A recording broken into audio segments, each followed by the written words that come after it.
每一天，牧师甲你做伙祈祷。今仔日是9月27，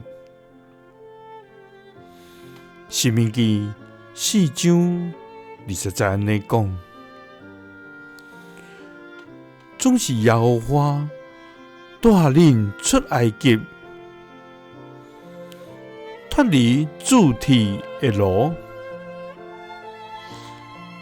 要做伊家己產業的百姓，親像今仔日的款。三個來祈禱，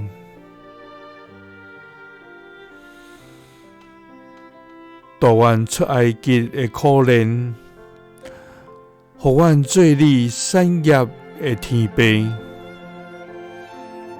阮感謝你，主啊，阮滿心感謝，甲稱頌你的名。你是至高的主宰，掌管萬有。你的權柄無窮盡，你的智慧超過阮所通理解。主啊，你是永遠的君王，坐佇陽光的寶座頂，你的國度永無動搖。主啊，願你的名佇全地受尊重，願你的國降臨佇阮的中間，願你的旨意佇城佇地，親像佇天。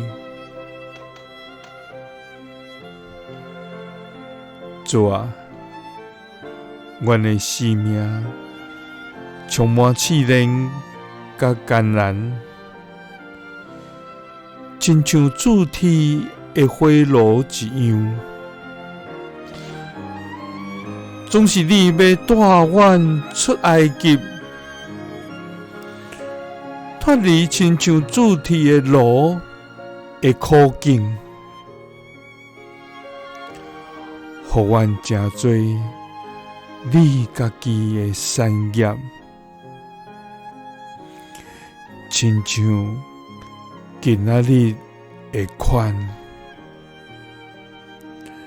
祈禱是奉主耶穌基督的聖名，阿們。耶穌聽你，賜你平安。